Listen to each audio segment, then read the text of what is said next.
আমি এখন এই মুহূর্তে দাঁড়িয়ে আছি সরিষাবাড়ি উপজেলার পিগনা ইউনিয়নের রাধানগর সানসেট পয়েন্ট এলাকা থেকে। আপনাদেরকে জানিয়ে রাখি যে দুপুরে দুই শিশু যমুনা নদীতে গোসলে নেমে নিখোঁজ হয়েছে। নিখোঁজের পর থেকে এলাকাবাসী তারা যমুনা নদীতে জাল ফেলে ডুব দিয়ে তারা চেষ্টা করেছে দুই ছেলেকে উদ্ধার করার জন্য। এখন পর্যন্ত তারা উদ্ধার করতে পারেনি। পরে সরিষাবাড়ি ফায়ার সার্ভিসে খবর দিলে ফায়ার সার্ভিসের জামালপুরের ইউনিট ডুবুরি দলের ইউনিটকে খবর দেয়। খবর পড়ে তারা কিন্তু আমরা দেখতে পাচ্ছি ডুবুরি দল কিন্তু তারা উদ্ধার অভিযানে অব্যাহত রয়েছে। আমরা দেখতে পাচ্ছি সরিষাবাড়ি এবং জামালপুরের ফায়ার সার্ভিসের যে ডুবুরি দল তারা কিন্তু ডুবুরির কাজে নিয়োজিত রয়েছে। এই ফাঁকে আমরা আপনাদেরকে জানিয়ে রাখি যে এখানে কিন্তু এই ডুবে যা ঘটনার পরে থেকে উৎসুক জনতা কিন্তু এখানে ভিড় করেছে। আপনারা দেখতে পাচ্ছি নদীর দুই পাশে হাজার হাজার জনতা উৎসুক জনতা কিন্তু তারা এই দৃশ্য দেখার জন্য তারা এখানে জড়ো হয়েছে। এবং এই দুই শিশু নিখোঁজ হওয়ার পরে থেকে এই অঞ্চলের মানুষের ভিতরে কিন্তু একটি সুখের ছায়া নেমে এসেছে।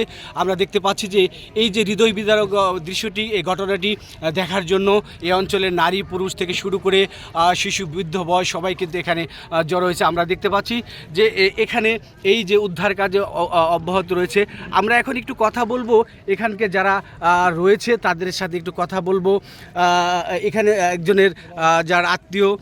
আচ্ছা, এইখানে আপনার কে হারিয়েছে?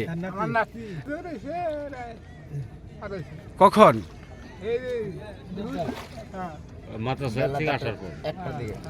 আচ্ছা, আমরা আরেকটু কথা বলবো এই অঞ্চলের আরেকজন। আচ্ছা, এখানে কিভাবে কি হলো আপনি বলবেন? তিন শিশু বাচ্চা প্রথমে তারা এদিকে আসছে, আসার পরে গোসল করতে নামছে।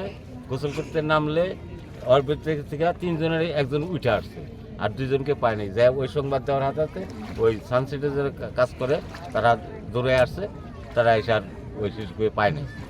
আচ্ছা, এই পর্যন্ত। তারপরে হ্যাঁ ডেবে গেছে, পায়নি। এখন কি হচ্ছে? এখন আপনার ওই যে সংবাদ হইতে হইতে আপনার ফায়ার সার্ভিসে এবং পুলিশ সহকারে তারা আসছে, এটা সন্ধানের জন্য তারা নেমে পড়ছে। তো আমরা এখানে দেখতেছি। হ্যাঁ, প্রিয় দর্শক, আমরা কথা বলছিলাম এখানকার যারা দর্শক রয়েছে তাদের সাথে, উৎসুক জনতা যারা রয়েছে তাদের সাথে কথা বললাম। আমরা আরেকটু জানিয়ে রাখি যে সরিষাবাড়ির পিগনা ইউনিয়নের রাধানগরের এলাকার ফিরোজ মিয়ার ছেলে ইসমাইল এবং শামীম মিয়ার ছেলে উসমান, তারা একজনের বয়স 7 বছর, আরেকজনের বয়স 8 বছর। আমরা দেখতে চাই যে এখন ডুবুরি দল তারা কোন পর্যন্ত যে ডুবুরি কাজ অব্যাহত রয়েছে সেটি আমরা অবজারভেশন করার জন্য থাকবো। আপনারা অবশ্যই লাইনে থাকবেন। প্রিয় দর্শক, এই ডুবুরির কাজের শেষ সময় পর্যন্ত আমরা এখানে রয়েছি। শেষ উদ্ধারের শেষ মুহূর্ত পর্যন্ত আমাদের পাশে থাকবেন। জামালপুরের সরিষাবাড়ি থেকে মমিনুল ইসলাম কিসমত, 71 টিভি।